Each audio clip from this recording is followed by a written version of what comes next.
मेरा माननीय मंत्री जी से एक सीधा सा सवाल है, सीधा सा जवाब लेने की उम्मीद करता हूं कि क्या कोई इस प्रकार का प्रपोजल है कि किसानों की कर्ज माफी के लिए एक व्यापक फ्रेमवर्क बनाया जाए ताकि नॉन इंस्टीट्यूशनल लेंडर्स पे उनकी डिपेंडेंस खत्म हो सके।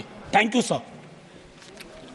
मंत्री जी कह रहे हैं सिंपल सवाल पूछा है, मैं सिंपल जवाब दे रहा हूं। माननीय सभापति महोदय, हमारी जो योजना है, मोदी जी की सरकार बहुत दूरदर्शिता से काम करती है। हम उत्पादन बढ़ाएंगे, उत्पादन की लागत घटाएंगे, उत्पादन का उचित मूल्य देंगे, फसल में अगर नुकसान हो तो उसकी भरपाई प्रधानमंत्री फसल बीमा योजना के द्वारा करेंगे। हम कृषि का विविधीकरण करेंगे, प्राकृतिक खेती की तरफ ले जाकर किसानों की आय इतनी बढ़ाएंगे कि बार बार वो हाथ कर्जा माफी के लिए मांग करने की स्थिति में नहीं होगा।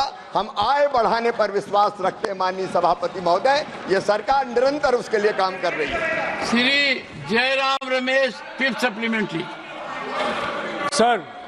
सर आज कई किसान संगठन संसद मार्च कर रहे हैं। प्रश्न पूछिए। कई किसान संगठन संसद मार्च कर रहे हैं। जयराम जी,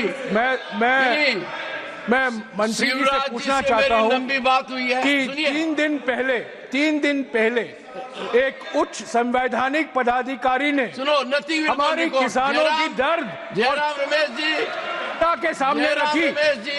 मैं मंत्री जी से पूछना चाहता हूं कि अधिकारी के टिप्पणियों का उन्होंने संज्ञान लिया है और उनकी क्या राय है एमएसपी को लेकर, जो उस संवैधानिक पदाधिकारी ने एमएसपी को लेकर। उसके पहले मैं बता दूं, माननीय मंत्री जी मेरे साथ थे, जाते समय भी थे, आते समय भी थे, और मैंने माननीय मंत्री जी के कहा और मैं आश्वस्त हुआ कि जिस आदमी की पहचान देश में लाडले के नाम से थी, वो किसान का लाडला होगा, और मैं पूरी तरह आशावान हूं। और ऊर्जावान मंत्री अपने नाम के अनुरूप शिवराज ये कर दिखाएंगे। जयराम रमेश जी से मुझे उम्मीद थी कि वो कोई प्रश्न पूछेंगे, किसान को बड़ा अच्छा लगता यदि अगर एक बार भी एडजमेंट मोशन आता। आया नहीं। शिवराज जी बोलिए। माननीय सभापति महोदय, और आज मैंने आपका नामांकन कर दिया किसान के लाडले। प्रणाम आपको। बोलिए। माननीय सभापति महोदय, आदरणीय जयराम रमेश जी का मैं बहुत आदर करता हूं। उन्होंने पूछा है कि एमएसपी के बारे में उनकी राय, मेरी राय क्या है। बहुत पवित्र राय है। हम 50% लागत का 50% से ज्यादा मिनिमम सपोर्ट प्राइस तय करेंगे और खरीदने का भी काम करेंगे। आपने नहीं खरीदा, मैं एक एक आंकड़ा पढ़ के बता सकता हूं। कांग्रेस की जब सरकार थी, कभी एमएसपी पे आपने खरीद नहीं की। किसान खून के आंसू रोता था, लेकिन मेरे लिए किसानों की सेवा भगवान की पूजा है और यही मान के उनकी सेवा के काम में निरंतर लगे रहेंगे।